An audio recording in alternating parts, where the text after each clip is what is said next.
Om Namo Bhagavate Vasudevaya. Om Namo Bhagavate Vasudevaya. Narayanam Namaskritya Naram Chaiva Narottamam Devim Saraswatim Vyasam Tato Jayam Udiraye Shranvatam Swakatha Krishna Punya Shravana Kirtana Hridyantastoya Bhatrani Vidunati Suritsatam Nashtaprayeshu Abharteshu Nityam Bhagavad Sevaya Bhagavate Uttam Shloke Bhaktir Bhavati Nashtaki. We're reading from Srimad Bhagavatam, Canto 4, Chapter 19, titled King Prithu's 100 Horse Sacrifices, and the verses are 26 and 27. Verse 26, Tad abhigyaya bhagavan prithu prithu parakramah indriya kupita vanam adatto dyat karmukah.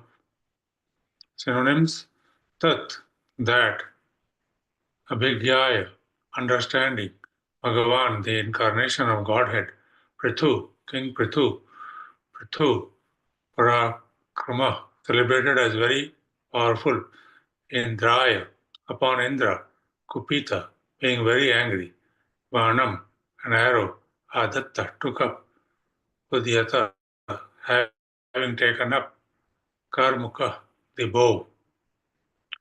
Translation: Maharaj Prithu, who was celebrated as very powerful, immediately took up his bow and arrows and prepared to kill Indra himself, because Indra had introduced such irregular sannyas orders. Purports by His Divine Grace Srila Prabhupada ki jai. It is the duty of a king not to tolerate the introduction of any irreligious systems. Since King Prithu was an incarnation of the Supreme Personality of Godhead, certainly his duty was to cut down all kinds of irreligious systems. Following in his footsteps, all heads of state should themselves be bona fide representatives of God and should cut down all irreligious systems. Unfortunately, they are cowards who declare a secular state. Such a mentality is a way of compromising religious and irreligious systems. But because of this, citizens are generally becoming uninterested in spiritual advancement. Thus, the situation deteriorates to such an extent that human society becomes hellish. Verse 27. Tam ritvaja sakra vadabhisantitam vichakshya dusprekshayam asahaya brahmasam nivaraya asur aho mahamate na yujyate tranya vada prachoditat. Synonyms: Tam, King Prithu; Prithvija, the priest; Sakarvadha, killing the king of heaven; Adhisanditam, Abhisanditam, thus preparing himself; Vichakshya, having observed; Dusprekshayam, terrible to look at; Asahya, unbearable; Brahmasam, whose velocity; Nivarayam Ashu, they forbade; Aho, oh, Mahamate, oh great soul; Na, not; Yujyate, is worthy for you; Atra, in this sacrificial arena; Anya, others; Vadha, killing; Prachoditat, from being so directed in the scriptures. Translation: When the priests and all the others saw Maharaj Prithu very angry and prepared to kill Indra, they requested him, "O great soul, do not kill him, for only sacrificial animals can be killed in a sacrifice." Such are the directions given by Shastra. Purport: Animal killing is intended for different purposes. It tests the proper pronunciation of Vedic mantras. and an animal being put into the sacrificial fire should come out with a new life. No one should ever be killed in a sacrifice meant for the satisfaction of Lord Vishnu. How then could Indra be killed when he is actually worshipped in the yajna and accepted as part and parcel of the Supreme Personality of Godhead? Therefore, the priests requested King Prithu not to kill him. End of purport. Om Ajnanatimindasya Jnananjana Shalakaya Chakshurunmilitam Yena Tasmai Shri Guruve Namaha. Shri Chaitanya Manobhishtam Sthapitam Yena Bhutale Swayam Rupa Kadhamayam Dadati Swapadantikam Vandeham Shri Guru Shri Yuta Padakamalam Shri Guru Vaishnavamsha Shri Rupam Sagrajatam Sahagana Raghunatham Vitam Tam Sajivam Advaitam Savadhutam Parijana Sahitam Krishna Chaitanya Devam Shri Radha Krishna Padan Sahagana Lalita Shri Vishakan Vitamsha Namo Vishnu Padaya Krishna Prasthaya Bhutale Srimate Bhakti Vedanta Swamini Namine Namaste Saraswati Deve Gauravani Pracharine Nirvishesha Shunyavadi Pashata Deshatarine Jai Shri Krishna Chaitanya Prabhu Nityananda Shri Advaita Gadadhar Shivashadi Gaur Bhakta Hare Krishna, Krishna Krishna, Hare Hare, Hare Ram, Ram Ram, Hare Hare. Thank you all for joining for this, for a little bit of a description on Srimad Bhagavatam, these two verses. And thank you for the opportunity to purify myself by serving Srimad Bhagavatam. Please excuse me for any mistakes done consciously or unconsciously.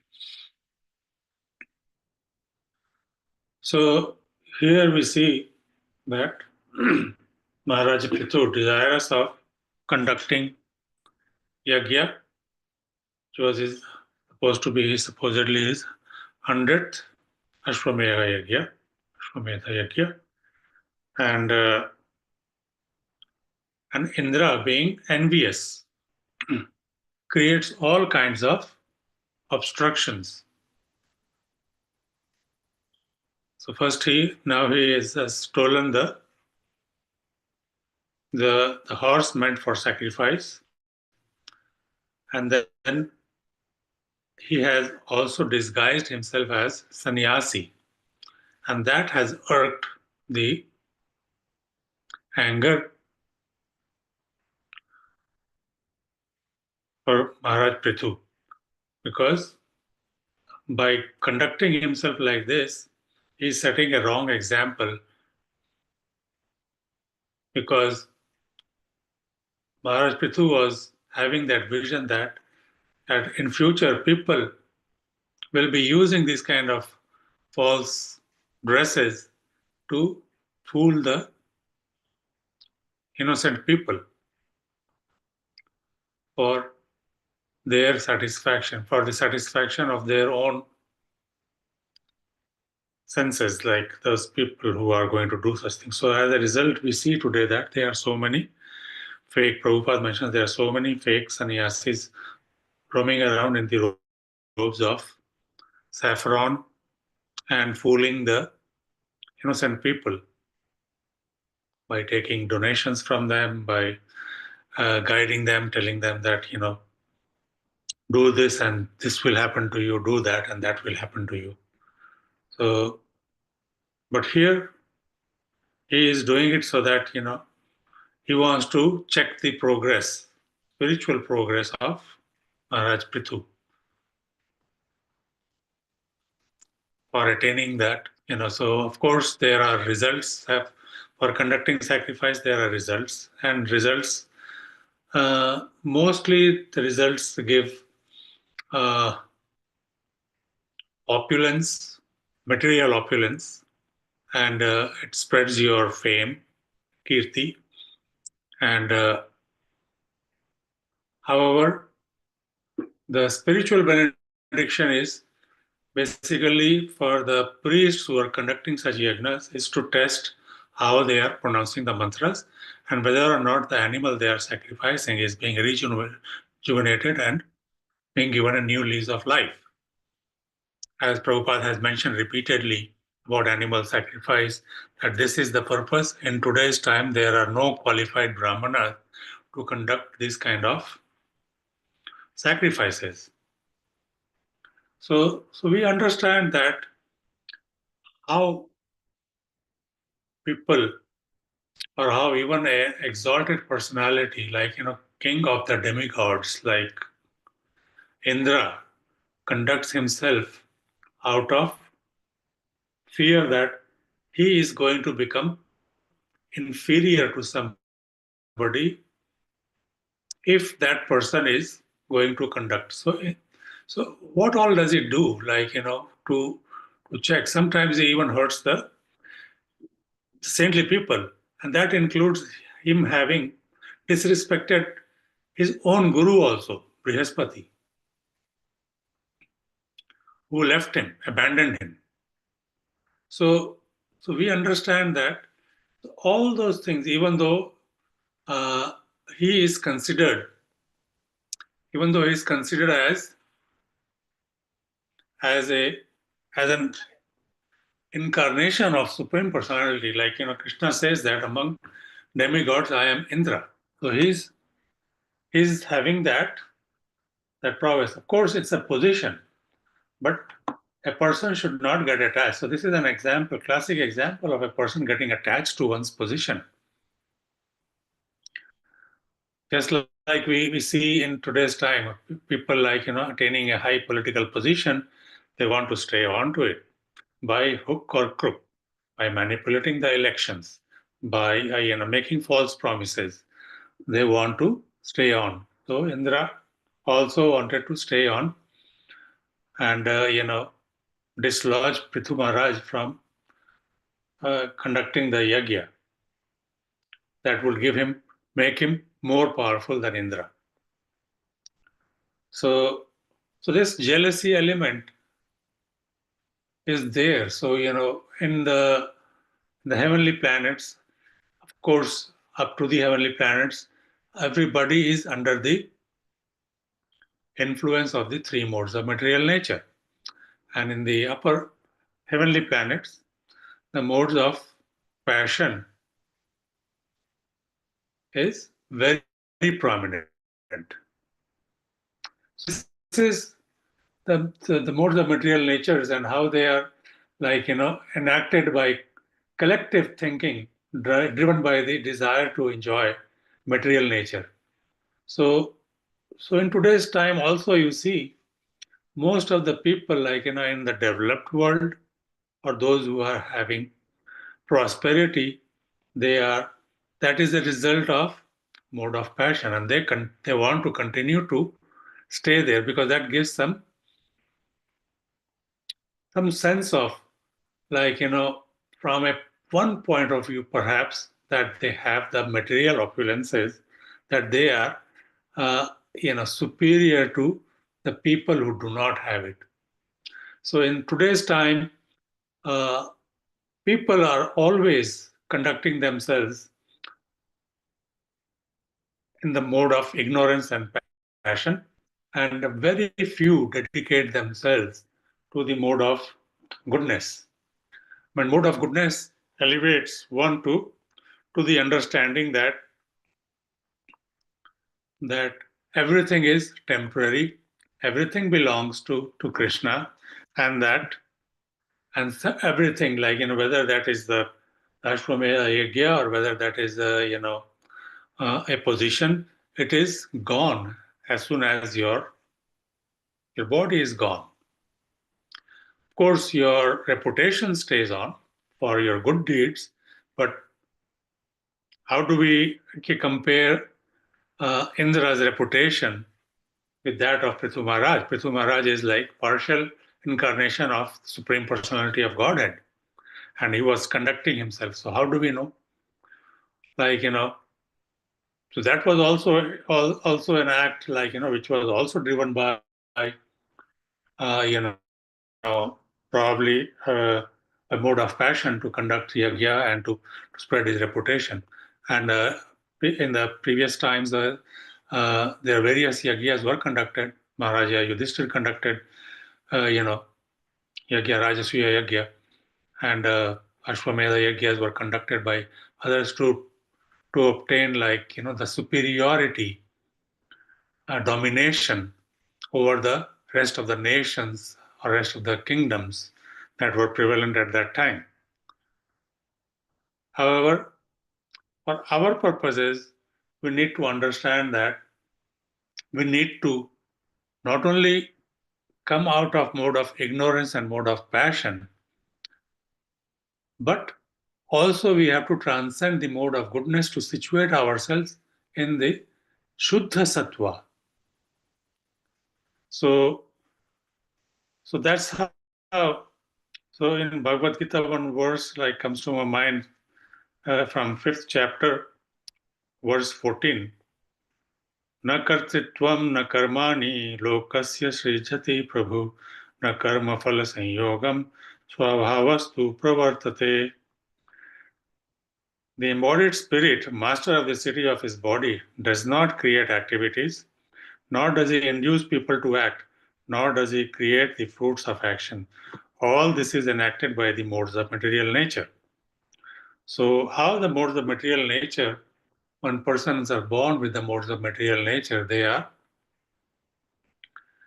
conducting themselves only to, like in today's also your time, you see, in particularly in America, if one person has achieved something, he'll build a tall skyscraper as a symbol of his achievement, that that I achieved this. And then somebody else will come and he'll build a little taller than this person.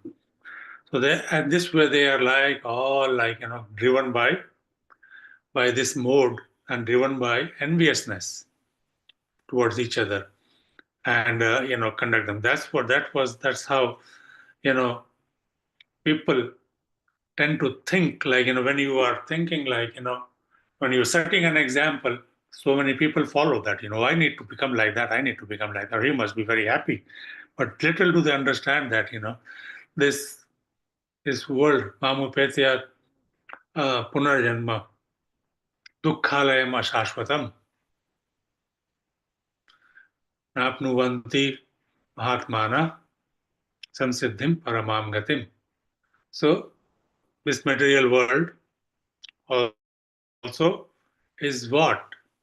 Dukkhalayam sashvatam. Still people are looking to become happy in this world, knowing that at the most, they have a life for like 100 years or maybe a few years if they are lucky. Most people are like between 70 to 80 or 90, and they are gone and leaving behind everything. And then what are they going? What kind of a consciousness they are? They're leaving the world in mode of passion, consciousness driven by mode of passion, wanting more, more, more, more, more.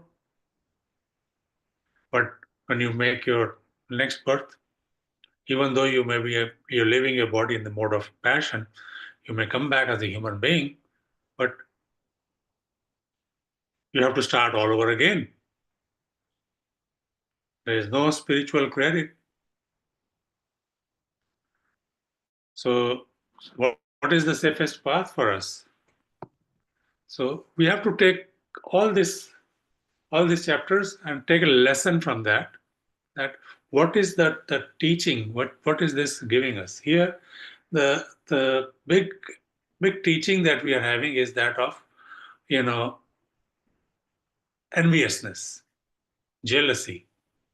So one has to become encompass or transcend such kind of characteristics in one's character in order to make one's life.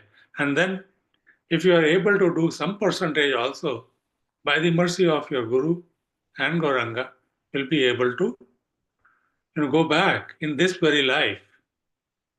Our parampara system will pull us towards Krishna, from where there is no return. We'll be able to achieve our constitutional position, achieve our spiritual bodies to to serve the Supreme Lord.